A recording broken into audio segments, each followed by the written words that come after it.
All right, guys, welcome back to Boost Co and Pairs. Another fun week of baseball. Unless you're watching the Cubs, not been the best time, but we're not going to start with them. Um, a lot of youth right now, and I don't know if that's just because there's so many injuries that guys have to step up. But we're seeing it with the Japanese guys as too coming over. But a lot of good coming out of these young arms in particular. Ryan's got a bunch of guys. Paul Skenes is obviously the headliner of all of that. But yeah, why don't you go more into what you're seeing out of these young arms in particular? Seeing a lot of velocity and plus secondary pitches and movement. The velocity piece, though, is big. I mean, you're seeing triple digits from Skenes, his rookie running mate in Pittsburgh, Jared Jones, being younger guys in their rookie season, hit insane velocity on the radar gun. Not exactly a young guy, but kind of getting his first big chance is Luis Heel for the Yankees. He's also hitting triple digits. And then you have also guys like Mason Miller hitting triple digits. I mean, these are all younger rookie guys.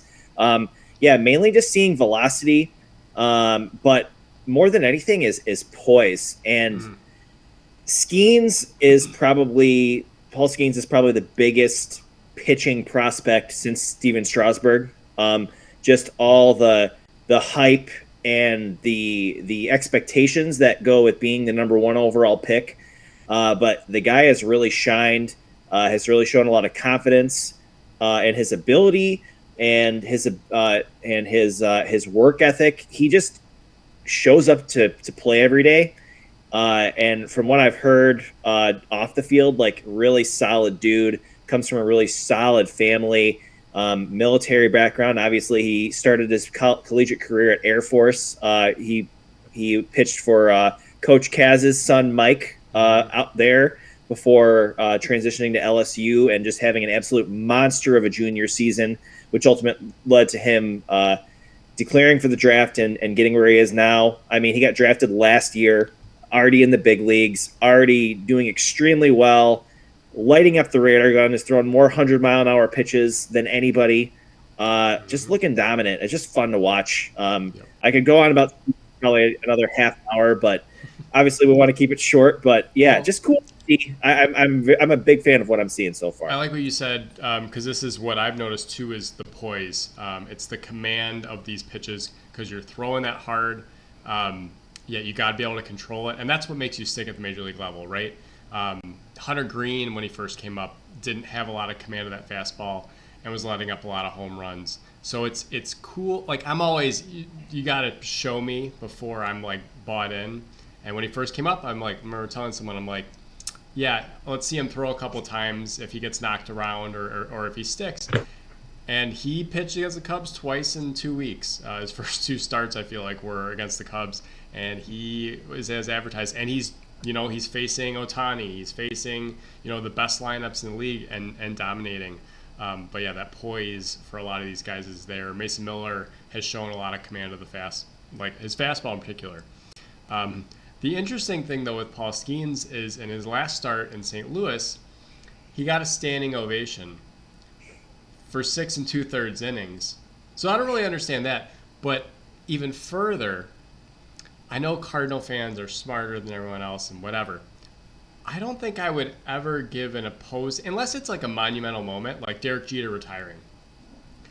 Is there any thought in your brain where you're like, oh, this opposing player just shut down my team, and I'm going to give him a standing ovation? I can't picture that. I'd be more mad that he was doing it. It's tough. It's tough to imagine, but I think we're transitioning into this era of just being baseball fans and wanting to see the best talent on the field and wanting to see them do well. For a while there, baseball was a dying sport, and it's starting to attract more of an audience. I attribute that to obviously some of the rule changes that have been made for sure, but just the great young superstars who are good people as well. So you look at a guy like Skenes as a baseball nut Cardinal fan. It's like, man, this guy shut my team down, but it was fun to watch. This guy is lighting up the radar gun. He's got nasty movement. He's pounding the strike zone. Like Paul pounds the strike zone a lot. Like he does not walk people. He gets right after guys. So I think to me, as a baseball fan, and I'm kind of I've always been a baseball fan, but I'm starting to mature a little bit in my fandom too, where it's like, yeah, I may not like this team at all, and I want to see them lose every single game, but man, this group of players is fun to watch. These two guys are fun to watch. Like I will tune in for Bobby Witt Jr.'s at bats. I'm not necessarily a Royal fan, but like, I want to see guys like that do well. Yeah. So to me, I'm gonna just golf clap for the Cardinal fans for real. No, I mean, that's great. No. That's great to acknowledge a good young player who's doing great things for the game. Disagree so bad. I mean, again, you can go to a game like Paul Skenes is pitching. Okay, I would be interested in going to that game. If I'm the opposing fan, especially a division rival, I am not giving. I can lament later about how I watched Paul Skenes shut down my team or throw the no-hitter or whatever it is. But I'm not going to stand there and applaud the guy in a visiting ballpark. Like, my fandom of my own team is too strong. Like, if it's my guy doing it, if it's Justin Steele tonight going out, yeah, I'm going to applaud him for 6 great innings. And I will purchase the ticket to a Paul Skenes game if that's the scenario. But to treat him like he's on your team. Like, you've been at a no-hitter before. Was it Cole Hamels? Were you cheering for Cole Hamels? Or were you just in the presence of greatness for that day? After it was pretty exciting as the innings got on. There was like a circus catch that Odubel Herrera made in center field to save the thing. Yep. I was on my feet. I mean, I was on my feet for the entire game because I had standing room only tickets. Sure. But it was exciting. Obviously, I didn't want to see the Cubs get no hit, but to see that on display, I mean, I liked Cole Hamels. I always liked Cole Hamels, so I don't know if I was applauding him, but I'm like, man, that was pretty cool to see. I was, and I agree with that. Yeah, you can sit there and be like, wow, okay, yeah, does in the scheme of 162, does that one game matter? It might eventually, but you're gonna lose games all the time. So yeah, you witness history that'll be part of your memory bank. But to say, oh yeah, Cardinal fans are more, no, I don't subscribe to that. I think the Cardinal fans are desperate for some good baseball. That's what they are. Yeah. I just thought that was funny because they were comparing it to some other stuff. They're like, oh, if Luka put up 70 points in the Garden, they're like, no, I hope you lose. Like, I don't care what it is. But again, this is one of 162. But yeah, definitely an interesting scenario. But he is must-watch TV every time he's on the mound. I think I'm checking and seeing how many Ks he has and how long he pitched, for sure. Yeah, and I mean, what's crazier is just, I mean, again, Skenes is definitely in the conversation for sure, but just all these guys who are considered rookies who are, I mean, they're really in the Cy Young conversation. I mean, all the guys we just mentioned. Luis Gil for the Yankees, I mean, he is doing extremely well. The only reason he made the rotation is because Garrett Cole got hurt. Yeah. And he didn't start the season. And he's 8-1. He's striking guys out. His ERA is almost sub-2. I mean, Shota's first year in the bigs is pitching really well. If Glasnow wasn't having the insane year that he was having, Yamamoto would be the best pitcher on the Dodgers. And then Mason Miller, obviously, he speaks for himself. Just an electrifying young player, playing in front of no one, as we've said. Probably one of the prime guys to get traded. I'm sure that the Athletics will ask for the King's ransom for him. But just a lot of, it's cool to see young guys or rookies if they're not young, like Shota's 30 already. But yeah, it's just cool to see them doing well, making a name in the league. Hopefully it's not just for a half. Hopefully they can continue to do this all season and we get to see, again, more good baseball is good for the game. And I'm all for it. There was another note from Steve Stone. They were talking to him about his favorite ballparks and his favorite things and opposing fans and whatever. And he's gonna always say that White Sox is his favorite park or whatever it is. But he was saying that when he sees opposing fans, the biggest thing he's like, well, bring your, are you bringing your offspring? Are you bringing your kids to the game and sharing the game with them? He goes, that's the biggest thing, is that you grow it. He goes, I don't care who you root for, but just grow the game that we love, and that's all it is. So yeah, I agree. I'm all about, anybody but the Cardinals is usually my mantra. So anyone, yeah, if you're a fan of any team, even some Cardinal fans are okay, but they do just fine. But yeah, growing the game is the biggest thing. Yeah, for sure. Part of that too is winning baseball, but some teams are not achieving that, or in really good divisions where it just doesn't make sense to probably continue on this path. One of the teams that's blatantly obvious is Toronto. They finally moved on from Kevin Biggio a couple days ago, moved him to the Dodgers. But I feel like the last couple years they've been a team that's constantly rumored to be selling off. Last year it was Bo Bichette. This year, you have Vlad Guerrero Jr. is in the mix with the Cubs and interest in other teams. There's also the Astros are kind of teetering on the end of their window. What do you see from a standpoint of we're getting close to the trade deadline now? Who's going to be selling off the most? Obviously, we're not even halfway through the season yet, so it's really hard to.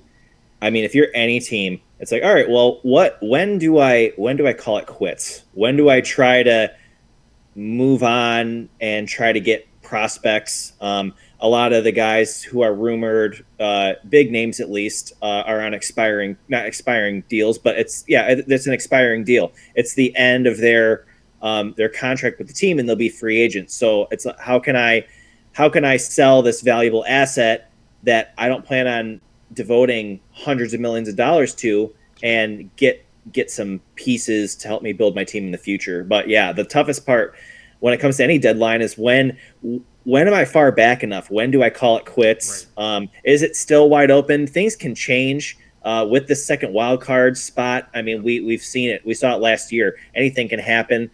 The Diamondbacks got in by the skin of their teeth, and they ended up in the World Series. So I don't know if any team, unless you're in the cellar, is truly out. But yeah, it's interesting because you look at the the AL East.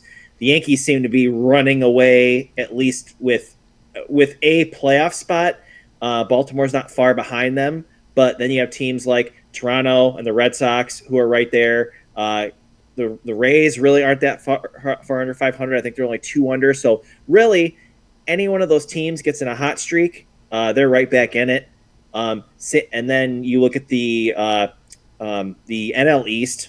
The Braves and the Phillies. The Phillies are the top of that division. So if you're a team like the Nationals, who are really close to being 500, they could squeak in. Like, do they sell? So it's hard to know. But I've definitely been hearing a lot of like Astros. Mainly Alex Bregman is the big name. Obviously, any pitcher for Toronto, or any pitcher on Toronto, Kikuchi, Gosman, Bassett. I mean, those guys are available. They have a couple bullpen arms who are valuable. Bichette, Guerrero, Danny Jansen, their catcher is sought after. Dalton Varsho is a very intriguing piece. And then you go to the East, you got the Mets and you have the Marlins. They have starting pitchers who are solid, who could help a team. So yeah, you're really seeing it. And then the White Sox. I mean, the White Sox are asking for the King's ransom, like a Soto-like ransom for Luis Robert and Garrett Crochet. So it's like, I don't know. So, I mean, I think the White Sox are obvious why they're going to be selling. I heard some stuff today on Luis Robert, what they're looking at and when the right time to sell him is. I think with him, and this is kind of the sentiment they're going to do, he has to be healthy. If he's not healthy, no one's going to give you anything for him. They want probably multiple prospects. They probably want a couple top 100 guys plus 3 more, whatever. He has not played a full season. He has been hurt already this year, but he has 2 more team option years after this. So he has potentially 3 years of control. That's his value. So for the White Sox, when you're not planning on winning probably next year either, you need to hold on to that guy and hope he's healthy and hope he returns to his form, because he is a good player. Like when he's healthy, he's a good defender. He has a lot of pop. He doesn't walk. He doesn't have good plate discipline, but he can be a splash in someone's lineup, and they'll give you a lot for him. So that makes sense. But a team like Toronto, they're good. They're a good talented roster, but that division is so good. You're behind Baltimore. You're behind New York. You're behind the Rays in a sense, who always just seem to be there. So you're minimum fourth place. The Red Sox aren't competing again, which is sad. But they're in third right now. Sure, but I have no confidence that they're going to be there because they're just going to crumble. But still, you have if Toronto's in last place right now, I mean, you're not winning that division, and even a wild card spot at this point is a long shot. And you're right, they're closer to blowing it up than competing. You have a lot of expiring contracts. You have a lot of older players where they're supposed to win right now. They built this pitching staff to win in this window, and it's just not coming together. So I could see, like I said, the Cubs are rumored for Vlad Guerrero Jr. I don't know if that would be good or bad.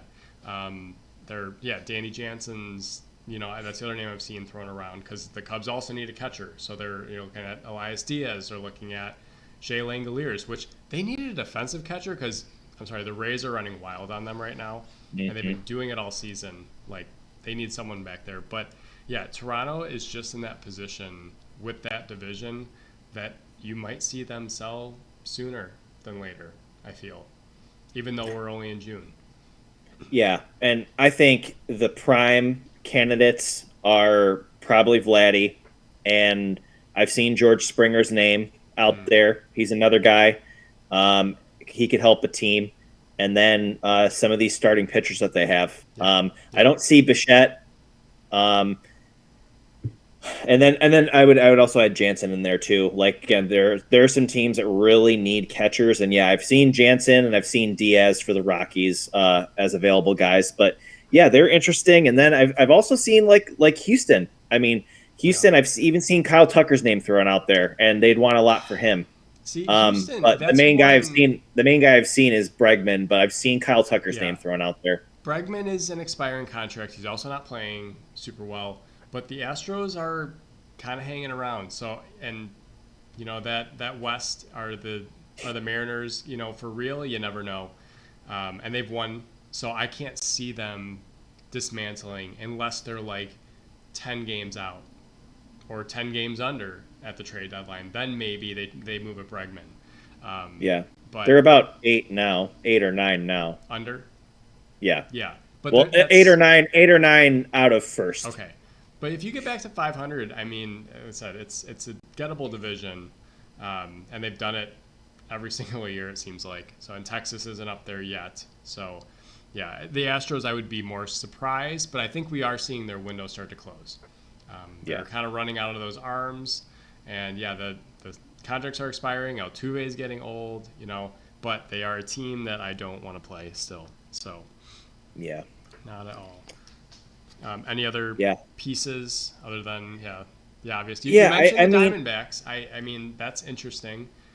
It is. I mean, but then again, I mean, you look at the division they're in. Like the Dodgers are a really good team. I don't see them catching them, and I think the Diamondbacks have some very good bullpen arms, even if some of them aren't pitching as well this year. Like they've pitched well in the playoffs last year. They have some good arms. Christian Walker is a name I've been seeing a lot. That's a great bat when it comes to pop. He's a Gold Glove first baseman. He would for sure help a team out on the defensive end and with the power numbers. I mean, that might be a good move for Chicago or a team looking for a first base bat. I mean, even the Yankees might be interested in somebody like him. So yeah, it's interesting, but I mean, I think more than anything, I kind of want to see what happens with Robert and Crochet. Like I said, the Sox want the Kings ransom, a Soto-like ransom for Robert. The difference between the two of them is that Soto barely misses any games, and he's a perennial superstar who's in still the earlier part of his career. I would say he's still in his prime, and he fetched Mackenzie Gore, who's a top 3 pitcher in a rotation, James Wood, who is the number 1 prospect in baseball, and like 3 or 4 other like solid guys I don't see the White Sox getting 5 Yeah. great players for Luis Robert. They don't deserve it. Crochet, I think, could fetch some stuff because he's having a really nice season and he's kind of living up to his expectations. I think for Crochet, you could get a similar deal that you got for Dylan Cease, similar return. Luis Robert, it's kind of confusing because again, he hasn't played. He's not he can be the caliber of Juan Soto, but Juan Soto is a proven entity. He's won a World Series. He's done all this stuff. Luis Robert has played 140 games. Like, that's his biggest accomplishment to date. Well, I mean, he played 145 last year, and then all the years combined before that, he played probably the same amount. He's had one healthy season. He's been a major leaguer for a long time, and just is not able to put it together. So right now, in his current state, you're trading a damaged good because and if you ask White Sox fans, they're probably like, yeah, whatever you can get for him because it is what it is. But if you're selling Luis Robert, basically you're telling your fan base, because his contract is through 2027, you're telling your fan base, we don't think we're going to be competing until at least after 2027, because he's a piece that, again, he has to be healthy, but like, you don't trade to get better. You trade for the future. You trade for all these pieces, and when are they going to get there? Who knows? Yeah. Mm-hmm. Well, one Cubs note before we talk about good and bad. They have 2 runs tonight. Came on 3 consecutive bunts on 3 consecutive pitches. Patrick Wisdom, sacrifice bunt, and then PCA did a safety squeeze, followed by Yan Gomes, a second safety squeeze. They only have 2 runs tonight. They manufacture them with 3 bunts. They cannot hit. No, and they're losing because Leiter gave up 3 runs. It's wild, but like sometimes you got to get creative manufacturing runs. Positive balls in play are way more effective than strikeouts. I just don't know how many more times we have to do this. The bunting has gone away, but that scored you 2 more runs than you would have otherwise. Otherwise, you'd be getting shut out. So, just an oddity. I've never seen. They didn't run numbers on it, but I've never seen 3 bunts in a row on 3 straight pitches, and to have success out of it and to score 2 runs. Maybe they need to do it more, honestly, because they can't hit. There's no relief pitching. Again, Justin Steele, a beautiful outing. Yeah. Got his ERA back in the low 3s, and then Mark Leiter Jr. just comes in and throws up all over himself, and they're losing again. I just don't understand. Yeah. I mean, I don't want to blame Craig because he's pitching with what he has, but I think more the person who's on the hot seat are Hawkins and Hoyer. I mean, the bullpen's been an issue for a long time. I don't want this crap to take up too much of my energy. They need to fix it. Yeah, the sentiment. They were talking to Mike Talkman yesterday. They've been talking to everybody like, hey, how's the clubhouse? How are things going? He goes, well, we're gonna keep telling you we do our routine. We trust our team. We trust our processes, but at some point, this is a results-based league. So, yeah, you can believe in your process, but if you're not seeing the results, something has to change. I think that's why we've seen these early rumors around the roster. And you're right, they need to change something somewhere. I think optioning Madrigal was a strong move. I would look for there to be some other strong moves, and that could be in the form of Patrick Wisdom, that could be in the form of Seiya Suzuki not playing outfield anymore. Like, whatever it is, like, you're going to get a catcher. You might see Yan Gomes go away. You might see Miguel Amaya get option because neither one of them are playing well. You're just going to see them start to flex a little bit because we're kind of out of the feeling out period, and now we're in the results period of the season. And this is when they turned on last year, and they have the belief they can do it, which is great. But I think they feel it. They feel that, hey, the results need to come. Otherwise, this is going to be not great. So. Yeah, and I hope those bullpen pitchers, I mean, they have to wake up. Yeah. Like, listen, your manager is giving you the opportunity, and you're going out there and you're throwing up all over yourself. You're coughing up these leads. Yeah. These starting pitchers are out there pitching their butts off, and you just cough it up. Like, like Craig the other day says, oh, well, when they lost, like, 2 runs isn't really enough. Well, it's enough when your pitcher pitches really well. Well, but that just speaks to what's going to happen. is these guys aren't going to be pitching for you. Mark Leiter Jr. for the fourth or fifth or sixth outing in a row has let up runs. He lets up 3 tonight. I wouldn't be shocked if Mark Leiter Jr. gets optioned, right? Like it's just going to happen. Hector Neris has 2 nights in a row where he lets up, home runs in the 9th inning. They're not going to option Hector Neris, but they're going to go get somebody else to come in. The problem is every guy they bring in is doing the same thing right now. No one's coming in and doing anything different. And that's why it's just this constant parade of sloppiness. But like these guys, and this is what Craig has said from the beginning, is I'm trying to find out who I can rely on in August and September.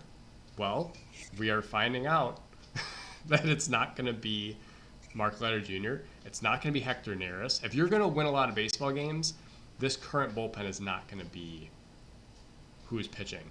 They're not all of a sudden going to figure out. It's just sometimes you don't have it. Hayden Wesneski has needed 3 options to come back, and he's finally like pitching okay, right? Yeah. Like Drew Smiley's, been a career journeyman, and he was the way he was pitching last night. He looked confident coming off the mound. Yes. Okay. Yeah. He looked like a guy who wants the ball. Right now, Mark Leiter Jr. does not. Hector Neris always is kind of flirting with disaster, right? So you're gonna find out who is gonna pitch for you, and it's frustrating and it's, wasting your energy, whatever you want to say. But that's what he's doing, and that's again you can't blame a manager for playing his team that's in front of him. And Tim said yesterday there was maybe the Brewers are just a good organization, and I think that's true because I said that a couple episodes ago. Yeah. I mean, Pat Murphy's not doing anything crazy. He's just playing his team that he has. That was already assembled for him, that already was congealed the way it is. They have hitters that, they have a lot of 300 hitters right now. They have Christian Yelich, they have Bryce Terang, and they have William Contreras. Okay? And your bullpen isn't exploding, but also you're winning some easy games. You beat the Tigers 10-0, You don't even have to think about your bullpen that night. Everyone's having a good night because you won 10-0. Yeah. The Cubs are playing so many one-run games. You're not. And they're losing them. And you're losing them. They won one last night, but they've lost. They lost to the Reds. Other than that 8-4 game that they were winning in, those were all one-run games that they lost, and it was just it's maddening. But I like that they're competitive. That's fine. But now to get over that edge, you need some new bats. You need some new hitters. You need some new catchers. And that's why they're buyers to me. Yeah. And that's why they're one of the teams that are around the 500 mark. That I'm not writing off the season. I feel like in both central divisions, there are a lot of good teams. The AL Central has more over 500 teams, but I feel like both of those divisions are wide open to the point where a team that's in 3rd or 4th can ascend with a couple more pieces. Yep. So that's why, to me, the Cubs are definitely not sellers. They are buyers because they are being competitive. And I said it a couple days ago. I mean, without these bullpen blowups, they're probably where the Brewers are. They're 10 games over. They're in first place or vying for first place. I mean, it's just they got to add the bats, and they have the starting rotation's not the problem. No. They need to add a couple bats to spark the lineup, and they have to add arms. The lineup they can't all, unless it's a freak anomaly kind of year. Every single guy has regressed. There's not a guy who is playing better than he did last year. Not one guy. Yep. I mean, they say that the median always kind of rises. The cream kind of rises to the top. You average it out. Well, at this point, every single guy is in a regression. Yes, every guy. But you also can reach a point in the season where it's too late, and then you evened out. Like we said it about Ian Happ the first 3 years as a Cub. He didn't hit till August, and the season was over. And then he started hitting, and he hits some homers and whatever. Yeah, if you level out in August and your team's already way out of it, it does not matter. But I think they can take advantage of teams like Colorado who are already done. They're already done for the year. Elias Diaz is doing them no good. He's an all-star catcher from last year. Yep. Instantly increases your offense from that position. I don't know how he is defensively. But he can't be any worse than Miguel Amaya and Yan Gomes have been, especially throwing Yeah. runners out. I Yeah, don't like. Ryan McMahon is another Yeah, guy. He's a corner infielder. yeah. He's got pop in his bat. He's another guy Yeah. who's rumored to be I a team will be a suitor for him. I do Um, think the Christopher Morel experiment at third base is over. yeah, I it needs saw to some be. things like Wisdom the other night. He just made an error, but Wisdom is not your third baseman either. So they will No, be addressing third base in some fashion, even if it's bringing up. Is it Owen Cassie? Shaw. Shaw. They talked about bringing him up. He might be an option.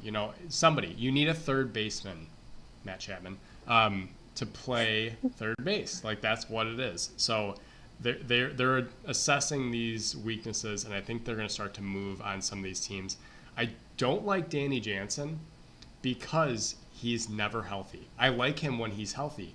He's been hurt because he's always available in the fantasy baseball sphere, and he hits great for like 2 weeks, and then he fractures his wrist, does something long term, and then he's done for the year.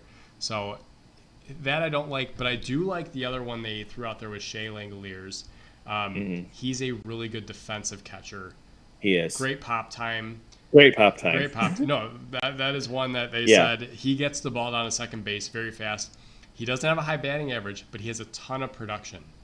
Yeah, He hits home runs and he gets RBIs, and we yeah, could use some RBIs, especially in the ninth inning when we're down by a run. yeah. He's got thunder in his bat for sure. Yes. So that would be quick, cheap options. Langoliers is probably making league minimum. Give the A's a bag of balls and 2 tickets to a Vegas show, and they will be more than happy to take it. Yeah. Yep. All right, good and bad for this week. I'll let you go good. I have a few goods, at least 3. I don't want to go super long on it, but there's a lot of really good stuff. So, first good is the Yankees dynamic duo, Juan Soto and Aaron Judge. I mean, what a crazy combo they are, hitting 2 and 3, playing center and right. Both of them have over 1,000 OPSs. On base galore, power, and just swagger. Aaron Judge is he is just a monster. I mean, he's got like 48 extra base hits already, 62 RBIs. This move to center field has really, kept him off the IL or the DL, or it's the IL now, or the injured reserve. He's healthy and it's fun. Yeah. So the two of them, they're easily the reason why New York is where they are where they are, because of those two. Pitching's been great, but those two in particular have just been putting on a show. I watched last night. I think Juan Soto went 1 for 2, and he scored 4 runs. Didn't even need to do much, but his presence is just there. He's front so runner crazy. for MVP for sure. In Yeah. the NL or AL right now. Mm-hmm. Yeah. Do you have a good? Because I have 2 more. I was struggling this week because, again, we've just been mired in this Cubs mediocrity. The little baseball that I watched other than the Cubs, there's one play, if you haven't seen it, Eric Burns and Will Clark do a live stream of the games. They watch it, they react. They love Matt Chapman because they understand what he does. They understand what he brings to the field. He made a barehanded quick throw to first. Yeah. The ball gets away from Wilmer Flores, but when he took it from, it was do or die, from bare hand to throwing so fast. And then Wilmer Flores just decided to not, he's a righty, so they're like, you should have a lefty over there, this is why. But basically Wilmer Flores just didn't adjust to the ball, and the ball got away, and they were not mad at Matt Chapman. And he made an incredible play, and they were just more like, what is Wilmer Flores doing? I know this sounds like a bad, but it's really, if you look, you can look up their podcast or their stream and just look up their reaction. But the play Matt Chapman made, again, this is like the 3rd week in a row, I'm just like, hey, Matt Chapman play. The play he made with his bare hand, I've never seen anything like that. And I'm sure he does it every day. But it was just incredible. Most of Was my it goods within the right last now few have been, days? yes, yeah. Yep. If you go on the it's no filter internet for Eric Burns, it's probably on his stream from like 2 days ago. But Yeah. yeah, it Okay. was yeah. Basically, it's him and Will Clark just cussing out Wilmer Flores for not rewarding this immaculate play. So again, Yeah, and it and won't. man, Yeah, and this is like deep rooted baseball stuff because it's not going to show up for anything other than an error. There was no out recorded, but it's the way that he took from bare hand to throw. yeah, That's just a baseball thing, and it's just yeah, yeah, a and lot it's of like, good don't plays. tell me the Cubs couldn't use that. And he's hitting And 230. he was cheap. He's cheap, Yeah. but Jed didn't want to go over the luxury tax, so No. No. Um yeah, that's a good one. I'm for sure going to look at that play, and I mean, I'll pay attention to all the Chapman plays. I mean, it's just, again, he's just a mm-hmm. excellent glove man, and he's doing more than the Cubs guy is right now. So, Yeah, yeah, I mean, aside from the heroics, Christopher Morel has not really done too much. So no. interesting. My second good of three um, is the top of the Dodgers lineup.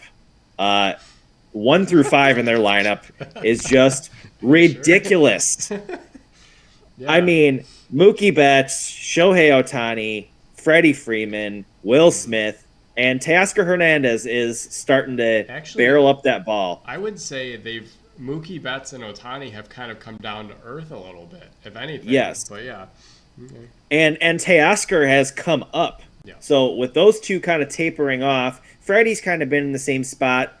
Will for Smith years. was doing really well earlier. He kind of cooled off a little bit too, but I think with those guys coming more back down to like the star level as opposed to the superstar level. I mean, they're still superstars, but Teoscar has really uh, upped his game and Yeah, done that thing, man, that he's been doing the last few years.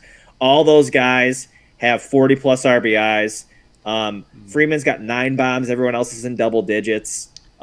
3 of those guys have a 900 plus OPS. The other 2 have an 850 plus OPS. Yeah.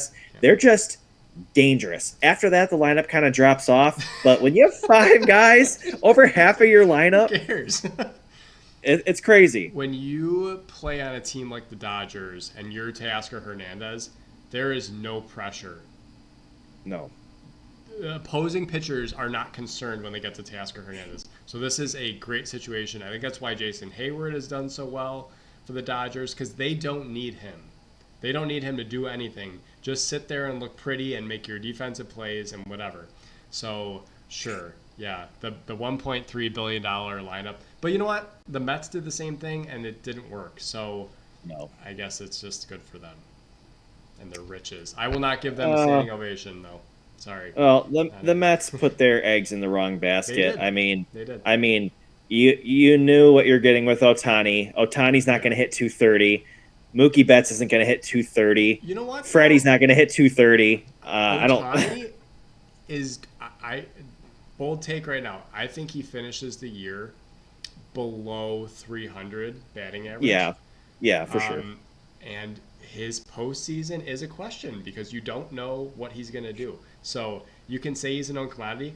Because honestly, I would have taken Frankie Lindor, and he has not done well in New York, but No, he was a stud for those Cleveland teams, and they should have won the world. Like they should have beat the Cubs. So and they he would should have have. been the World Series MVP. So I it's hard to say the Mets got it wrong because I would have taken Lindor in a heartbeat. Yeah, for sure. Well, my last good before I move on to bad is Jurickson Profar. He is having He's figuring it his out. best season by far, figuring it out. I mean, just doing extremely well for a Padres team that's there. Hmm. That Soto trade really gave them some fruit.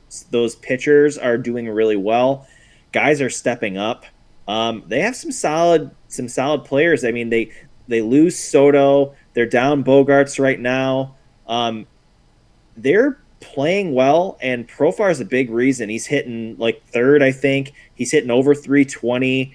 he's just having a great season and putting it all together, which is great to see because this is a guy who was once the number one overall prospect in baseball. Like he had all the tools. He could play anywhere on the field.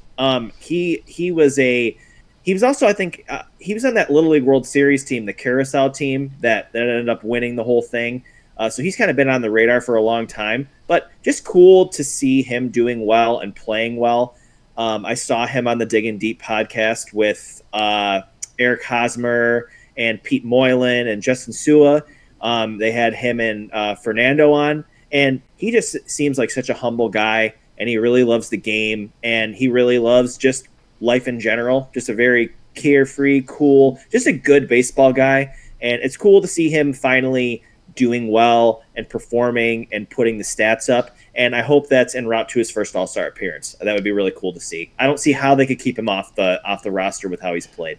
Talented guys get a lot of chances, and this is like his third or fourth chance. But you don't often see guys persevere like this and then figure it out. And I wouldn't say it's too late. Like he's probably still in his late 20s. Yeah, I think he might be 30. Sure, but that's still young enough to start start 100%. figuring it out. But a lot he could have 4 or 5 more really productive seasons. A lot of guys just don't get this many opportunities, so it's good that he's figuring out. You got to respect the game, and he's a talented player. He just hasn't put it together until recently. So that's I agree. That's good. Yeah. How about some bad, and you cannot use Mark Leiter blowing Justin Steele's game and losing another game, another series. We picked on the Cardinals a couple weeks ago for similar stuff, and the Cubs are the worst team in the NL for the current stretch they're on. So this is my bad. But also part of that, we've made an excuse for Seiya Suzuki in the past. Seiya Suzuki cannot catch the ball. He is not a right fielder. I think that's kind of being played out here, is that he cannot be your everyday right fielder. He's a DH at this point. Mm-hmm. He's got a good bat. My Cubs are my bad because they're doing bad. They're just sliding. They should perform better than this. Again, they're 3 games under 500. It's not the end of the world, even after dropping this game tonight. But at some point, you need to start winning games, and it's just getting tiresome. So hopefully by bad-mouthing them like we did the Cardinals, they'll play a little better because you're starting to get behind these teams like Pittsburgh, who's coming up. The Cardinals are winning more games recently. The Reds. The Reds are on a horrible streak. And here's the thing. You can go on waves. The Reds were on a 7 or 8 game losing streak, and then all of a sudden they played the Cubs twice and won, 6 out of 6. They went 6-2, like brutal. So they can do it. I'd rather them not peak in May, but soon, please, just please. But you know what? Unless they make some moves, So I'll stop harping on them, but they're bad. So I'm going to leave them. Yeah. Well, the rest of the month is pretty much half the time you play the Giants, and then you throw in the Cardinals and the Mets in there. So these are all winnable games, but they need to make some moves. The break is rapidly approaching. We're about a month away from that. But I mean, now's the time. Now's the time to make some moves. Get some bats. That Suzuki was a pretty hot take, but I agree 100%. I mean, you need someone out there who you can trust to catch the ball. I don't think he's the type of guy who needs to be playing in the field every day to make an impact with the bat. Yeah. So maybe it would help him focus a little bit more, take the pressure off him. I don't know who you put in right field, but I mean, anybody. I mean, you could put Bellinger in right. You could put PCA in right. I don't think PCA, no matter how low his average gets, he needs to be up. He needs to be playing. His glove is the asset.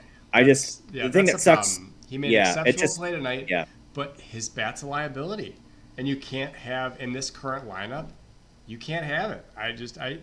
He needs to play, and it's performing at AAA, but he can't hit. I don't know. It just the major league pitching is too much for him right now. And I understand he's phenomenal to watch in the field. He's hard to watch at the plate, unless he's putting a bunt down. That's the best at bat he had tonight was the bunt. So in this lineup, how it's constructed, they are not the Dodgers. You can't afford to have a defensive only player, and they have like 6 of them. Yeah. Yeah. And half of them don't even play good defense. Well, that's the other problem. Yeah. Yeah. My bad, and this should really come as no surprise because they just have been underperforming, regardless of the regardless is not a word. Okay. Regardless, The grammar police are gonna come out. irregardless is a word because somebody made it a word, but it's not a real word. So regardless of the amount of money that they've spent, It's like their the bottom Army feeders, it's the Mets. It's the Mets. It's the Mets. The Mets are 8 under in a very tough division, and they're just not getting it done. I mean, they just gave Nimmo a boatload of money in the offseason. He's hitting like 216. Alonso and Frankie are hitting 230. Marte's really the only guy hitting in their lineup right now, and I think he could be a guy they ship out. He's a valuable outfield piece. There are teams like the Phillies. I could see the Phillies making a move for Marte. They need some outfield help. Pitching outside of Severino has been bad. They have a couple of valuable relievers like that. Reed Garrett's pretty good. Yeah. As well. Diaz has been bad though. What's that? Diaz has been bad. Edwin Diaz. Diaz has been bad. Yeah, Diaz has been bad. He's not been good. But yeah, the Mets are just doing Mets things, and they're spending a lot of money on people, and they're just not getting. I kind of feel bad for their fans, but I mean, it's just an organization thing. I mean, they're just not a winning organization. They constantly pick the wrong guys, or they might pick the right guys, but they don't perform in New York. But yeah, they're just not a good team, and it's kind of funny. They asked David Ortiz, because he was on, I don't know what show it was on, but they said, David, what do the Mets need to do to be better, to be a better organization? He said, move out of New York. Move the team. He goes, because the Yankees are too much pressure. Everyone expects you to be as good as the Yankees. I don't know. Yeah, obviously you can't. They're not going anywhere. Are they going to go to Vermont? Right. I don't know. I think he said Nashville or something. Right. But like, to me, Brandon Nemo's funny because it's almost Michael Conforto all over again. He's just he's vanilla ice cream, you know. Yeah. He's great. I'm glad he has some tools, and you think he's a great talent. If he's one of your highest paid players, that's bad because like it's not good. He's he's not amazing. Like Michael Conforto is a guy, but if he's one of your top players, that's now you're the Chicago Bulls, where you just have these like nice pieces, but you're never going to win any games.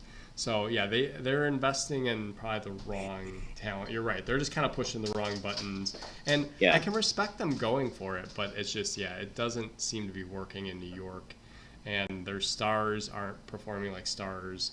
I don't want the Cubs to get Pete Alonso. I know they were talking about that in the offseason. Unless he hits 50 homers, I don't want it. So it's not good enough. They have enough guys who strike out. They don't need that. Yeah, you don't know. Nope, not at all. And it's funny, the guys they get rid of, like i.e. Michael Conforto, is doing well for San Francisco. Travis d'Arnaud was having a great stretch for the Braves, and they gave up on him a couple of years ago. I mean, and the Mets are knocking on the door late 2010s, World Series, they had a great pitching staff, and now they have none of it. And they got nothing in return for any of those guys. So it's just, it's weird. It's a weird position to be in because they kind of just made those moves too late. So. Yeah. Yep. Yeah. C'est la vie. Not that we care about the Mets, but it's just, again, you want to see. Yeah, you want to see good play. I mean, they're likable. Again, I like Frankie Lindor. I like Pete Alonso. I like Brandon Nimmo. I like Starling Marte. I like these guys. They're nice pieces. They're Francisco Alvarez, their catcher. I like him. But yeah, they're just not playing well. I don't particularly have a soft spot for the Mets organization, but I mean, their fans, again, they're kind of like the Clippers, right? I mean, they're like the Clippers.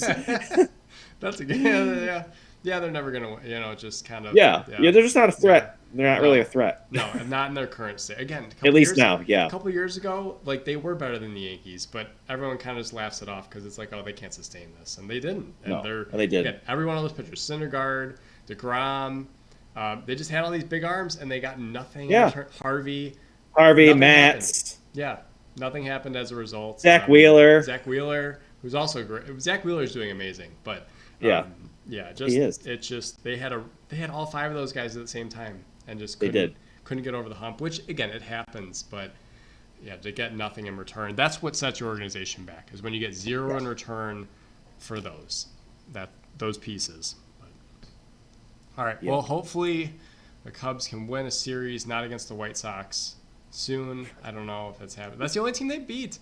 It's the only team they beat. It's the only series they've won. I think they had to grind their way back into those. Or the White Sox bullpen had to blow it, which is kind of what happened. They're 1 for their last 9 in series, so they're 1-8. So yes, not good, but I don't know. We'll just have to grind through it. Baseball's a long season, and we're just grinding through it. But it's only June. It's only June. We're halfway through June, though. Halfway through June. See, you can trick yourself. It's almost July. You can trick yourself for so long. But yeah. All right. Well, until next time, Busco and Pears. Take it easy, guys. Peace.